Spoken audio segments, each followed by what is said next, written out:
det her hold alene er godt på vej mod 1,5 million. Og hvis I har lyst til at støtte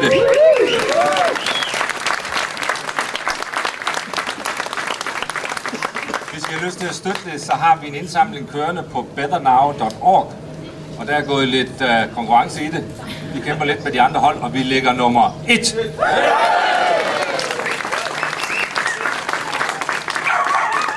Og jeg har set dem.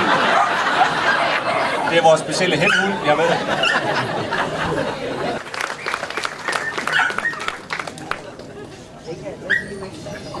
Ja, selvfølgelig vil jeg sende et par ord med på vejen. Da Biver spurgte, om jeg i min sommerferie ville komme ned og give de her ord med på vejen og sende de bedste tanker og give god karma med til Paris, så var det jo helt naturligt at sige ja, sådan ubetinget.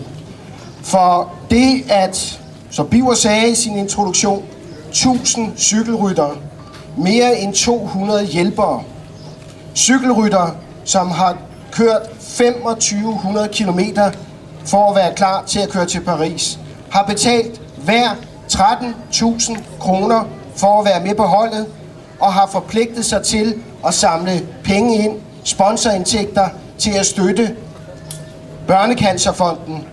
Det kan man kun have anerkendelse til overs for, og jeg synes lige, vi skulle give rytterne og hjælperne en rigtig stor hånd.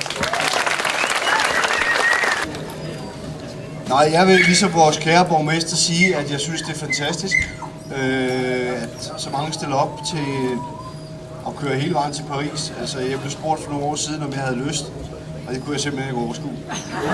Så,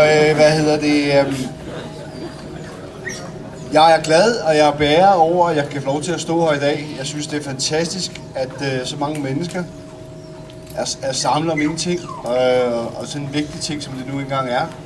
Børnecancer. Og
Hand.